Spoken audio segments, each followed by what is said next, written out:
toutes et à tous, bienvenue dans l'école du futur, je suis ravie de vous retrouver. Au sommaire de cette émission, on ouvre comme toujours avec notre focus parce que bien utiliser les écrans, ça s'apprend en famille et au jour le jour. Le Clémy vous propose un nouvel épisode de sa série La famille tout écran. Et puis pour notre talk, je vous laisse deviner son sujet avec une petite devinette pour vous qui nous regardez derrière votre écran. Qu'est-ce qui, selon vous, occupe en moyenne 29% de notre temps hors sommeil et qui vient grignoter quelques-uns de nos moments en famille? Je vous laisse y réfléchir et en attendant, je vous présente notre invité du jour qui a consacré un livre à cette question et cet invité, c'est Guillemette Faure. Bonjour. Bonjour, vous êtes journaliste chroniqueuse à M, le magazine du Monde. On va parler de votre livre dans un instant. Je laisse le suspense planer et je vous donne la réponse juste après le focus. Focus aujourd'hui sur une utilisation saine et maîtrisée du numérique dans les foyers. C'est avec notre partenaire Le Clémy et sa série La famille tout écran. On se retrouve tout de suite après votre nouvel épisode. Chérie, on y est presque. Et voici le 12e épisode de Choses étranges. C'est parti. Je sais pas comment ils font. Moi, j'ai tellement sommeil.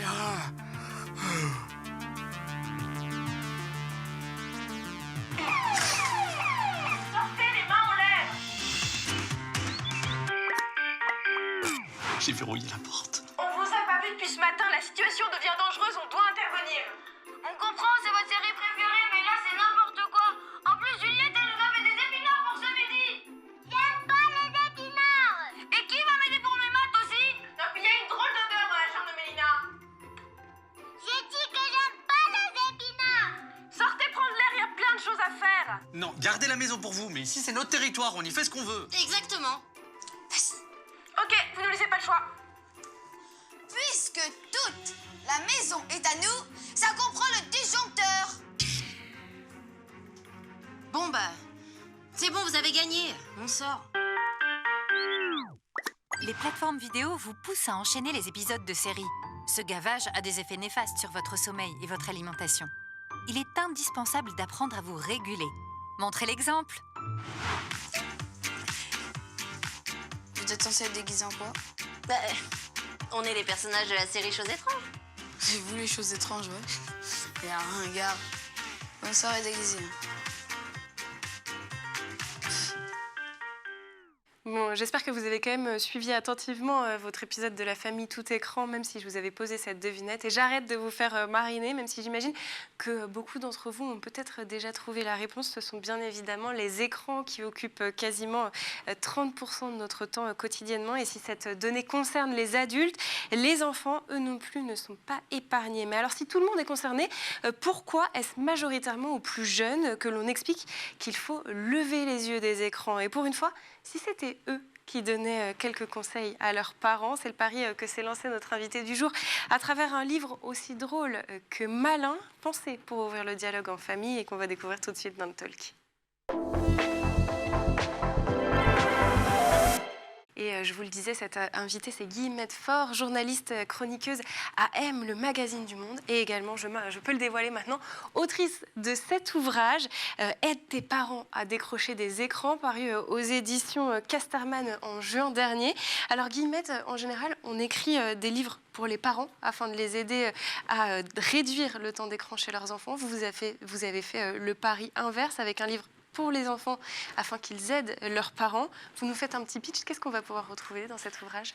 L'idée, c'est justement de se dire qu'en tant que parent, on n'a absolument aucune crédibilité pour faire la leçon. Donc, que tous ces livres qui nous disent comment aider nos enfants, finalement, ils ne vont pas servir à grand-chose tant que nous, on ne se prend pas en main. Et puis, en plus, les enfants n'aiment pas tellement les leçons de morale. D'ailleurs, personne n'aime les leçons de morale.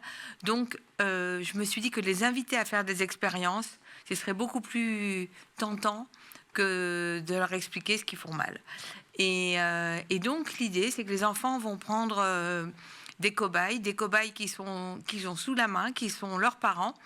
Et il y a énormément d'études qui sont faites et il y a énormément de recherches sur nos comportements avec des téléphones. Et je me suis inspirée de tous ces travaux. Et dans le livre, donc, je cite ces recherches, je raconte ces recherches et j'invite les enfants à faire la même expérience sur leurs parents. Je prends par exemple la contagion du geste de regarder son téléphone. Par exemple, si vous êtes en réunion et que quelqu'un regarde son téléphone, eh ben, la personne d'à côté va faire la même chose. Vous avez ça dans les salles d'attente de médecins. Et donc, cette contagion qui a été étudiée, donc je raconte les conclusions dans le livre, j'explique aux enfants comment faire la même étude auprès de leurs parents. Donc la première partie du livre, l'idée c'est de les aider à faire prendre conscience, à avoir conscience de leur dépendance. La deuxième partie, c'est comprendre comment ça fonctionne du point de vue des neurosciences et d'essayer de reproduire ces études chez soi. Et la troisième partie du livre, c'est des trucs à mettre en application en famille. Quelle est la cible de votre ouvrage? C'est à partir de 8 ans et ensuite on peut aller plus loin? Je pense que c'est à partir du moment, je dirais la fin du primaire, quand le téléphone devient une grande tentation. Où en fait, dans les familles, on commence à rentrer dans un bras de fer sur le téléphone avant même que l'enfant en ait un, mais à partir du moment où il veut en avoir un, à partir du moment où il essaye d'attraper celui de ses parents.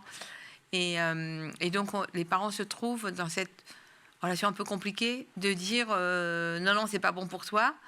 Et ils ont sous les yeux des adultes qui sont sur leur téléphone. Donc, finalement, c'est pas bon pour toi.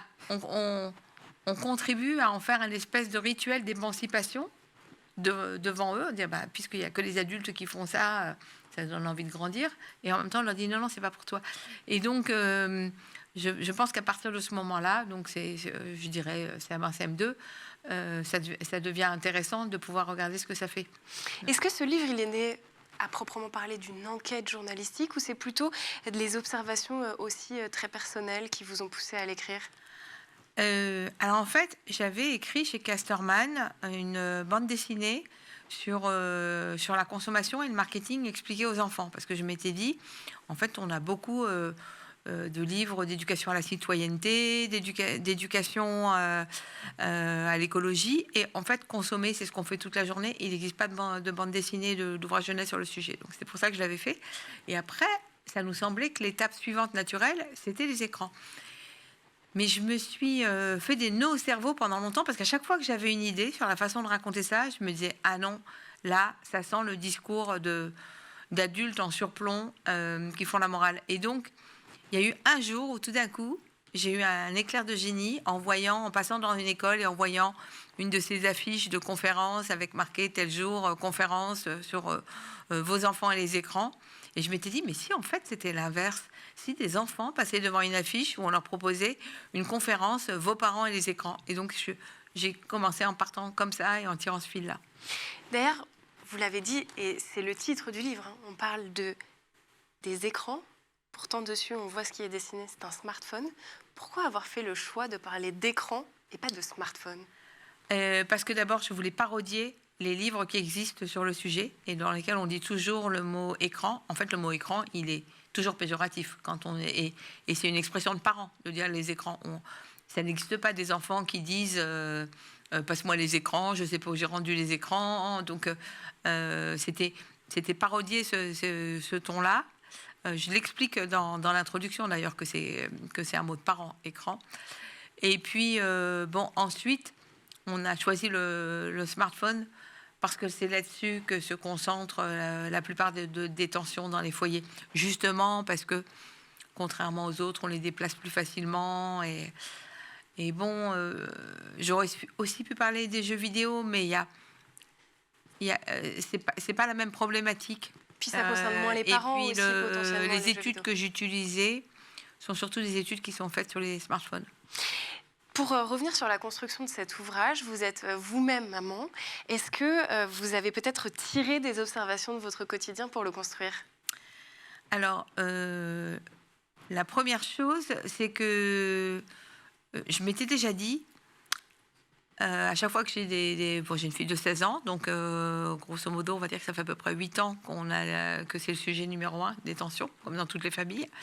Et ça, c'est intéressant parce que c'est quelles que soient les familles, qu'elles soient avec beaucoup d'enfants, pas beaucoup d'enfants, urbaines, à campagne, tous les milieux sociaux, c'est le sujet numéro 1. Et en fait, pendant longtemps, j'ai fait des trucs qui servaient à rien, c'est-à-dire menacer, élever la voix, essayer de reprendre le téléphone des mains. Et reprendre le téléphone des mains, c'est un truc qui marche jamais, quoi. Et j'ai fini par me dire, qu'est-ce que je pourrais faire sur moi pour donner le bon exemple. Et j'avais vu un documentaire qui est passé sur Netflix qui s'appelle « Derrière les écrans de fumée », dans lequel on voit une de ces boîtes avec un chronomètre dans lequel on met son téléphone et puis la boîte se verrouille pour une durée qui peut aller de 5 minutes à 10 jours. Et donc, j'ai acheté cette boîte. Ce que j'ai fait attention à ne pas dire, comme tu as un problème avec ton téléphone, tu vas mettre le téléphone dans la boîte ce soir. J'ai dit, moi, en fait, quand j'écris, j'ai besoin d'être concentrée et je n'y arrive pas quand j'ai mon téléphone à côté de moi. Donc, je vais mettre mon téléphone dans la boîte. Et comme ça, ma fille s'est mise à le faire aussi.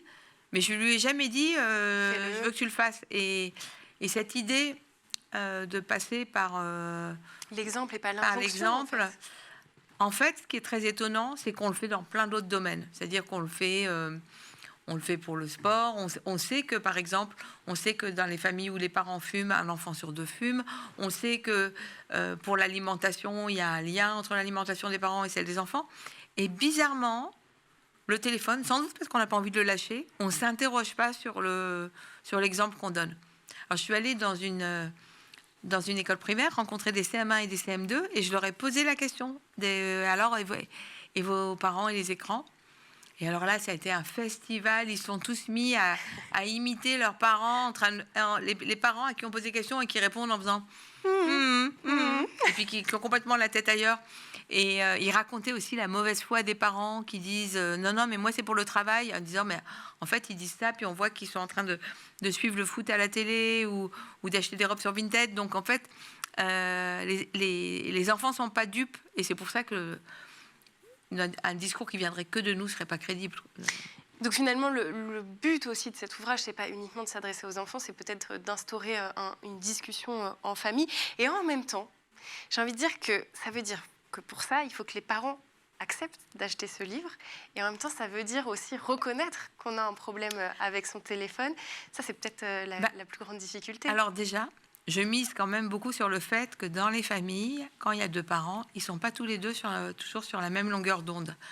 Donc je pense qu'il va aussi y avoir des familles où un des 2 parents sera content d'acheter ça pour envoyer un message à l'autre. Parce qu'il y a toujours, entre parents, une espèce de jeu de « non, c'est toi qui es accro à Instagram, non, c'est toi qui es toujours sur ton téléphone dès le soir ». Et donc, je pense que ça peut aussi les intéresser pour ça. Et puis, parce que je pense, sincèrement, par exemple, en matière d'environnement, les changements dans les familles, ils viennent très, très souvent des enfants. Quand dans les familles, on passe, par exemple, à une alimentation plus végétarienne, mais ça vient souvent les idées viennent des enfants, ou quand on recycle. Et donc, je me suis dit, mais là aussi, en fait, il faut compter sur leur créativité. Et puis, l'autre raison pour laquelle j'avais envie de cette approche, c'est que c'est très culpabilisant de faire la leçon, parce qu'il y a un côté, tu n'y arrives pas. Et si, avec ces expériences, on explique, du point de vue des neurosciences, aux enfants, que les plateformes, elles ont des armées de neuroscientifiques avec eux, qui ont étudié comment fonctionnait notre cerveau, quelles étaient nos faiblesses, et qu'ils essayent de s'engouffrer dans ces faiblesses. En fait, l'idée qu'on essaye de nous piéger, je pense que les enfants, ils aiment bien l'idée de faire d'éviter les pièges, quoi, oui, de prendre les le repérer. contre-pied. Et puis, c'est déculpabilisant de comprendre que si on n'y arrive pas, c'est pas parce qu'on manque de volonté, c'est parce qu'ils sont simplement plus forts que nous, et que du coup, il faut trouver autre chose. Oui, effectivement, c'est ce qui ressortait à la lecture de ce livre, c'est le côté très déculpabilisant. On est dans l'humour par moment, il n'y a pas du tout un ton moralisateur. On va continuer à parler de cet ouvrage ensemble dans un instant, mais d'abord, on fait un petit tour du côté de la planète tech. C'est le meilleur d'Internet, c'est la sélection de Dylan Kohler.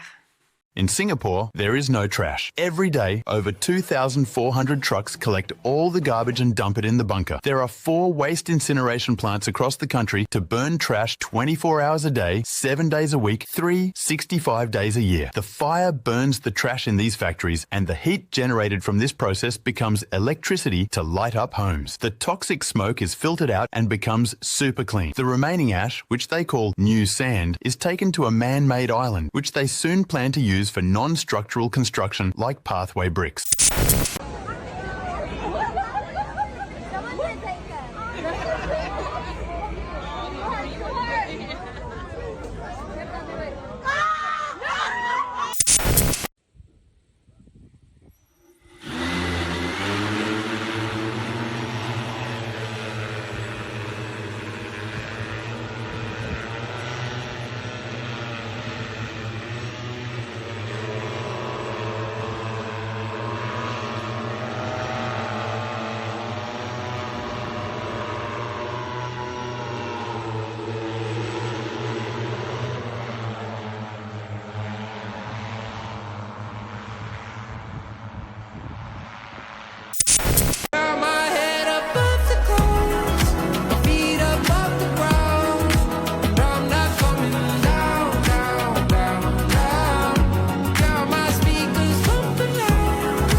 Chanel and popping tags. I can see both sides with you around.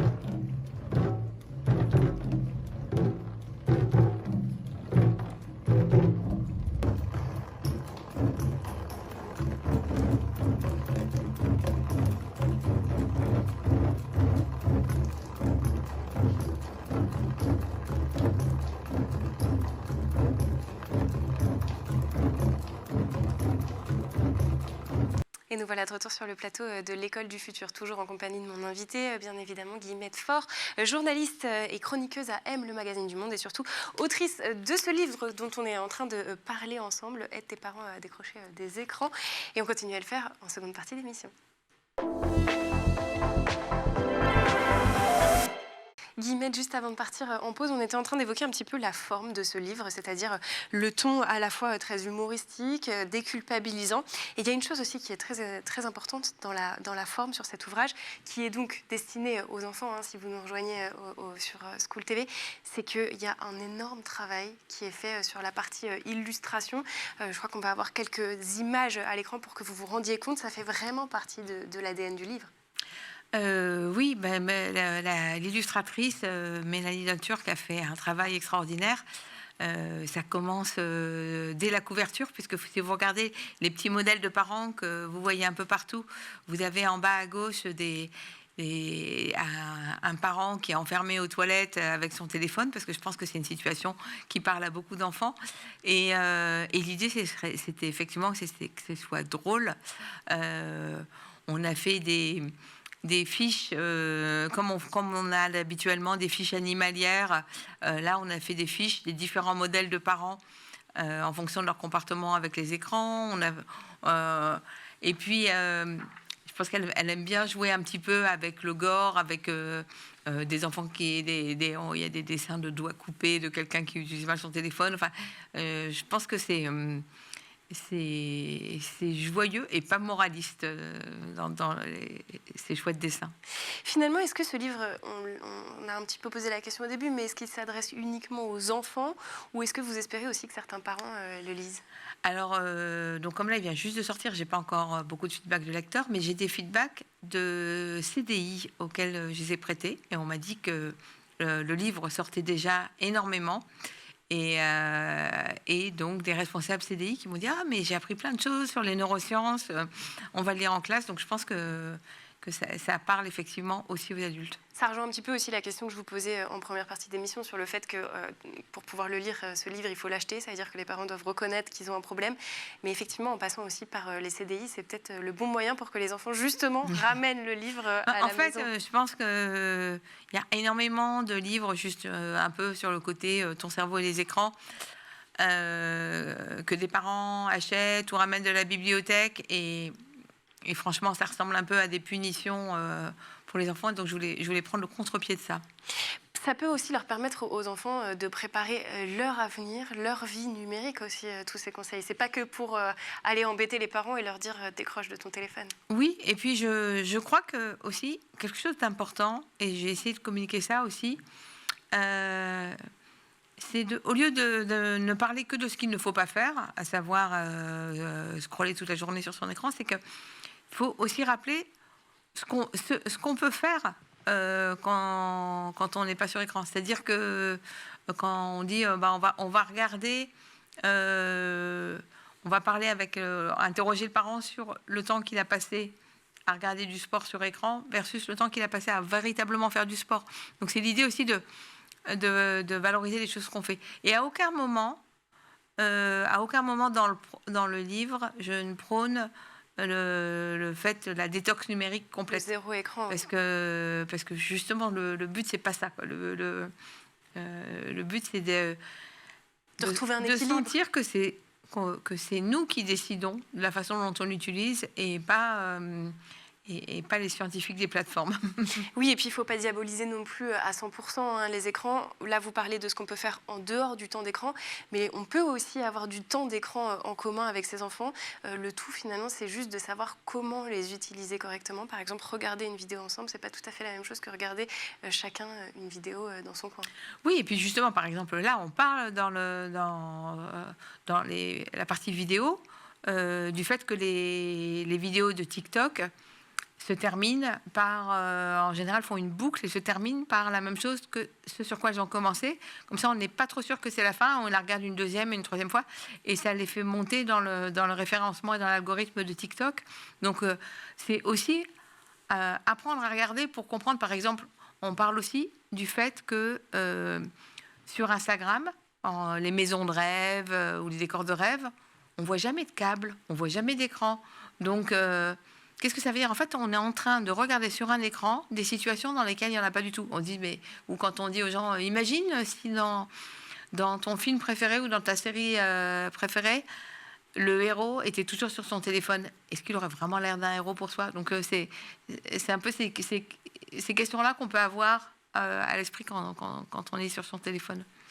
L'une des choses que vous expliquez dès la moitié de l'ouvrage, je dirais à peu près, c'est que les parents, ce sont aussi les patients zéro de l'épidémie des smartphones.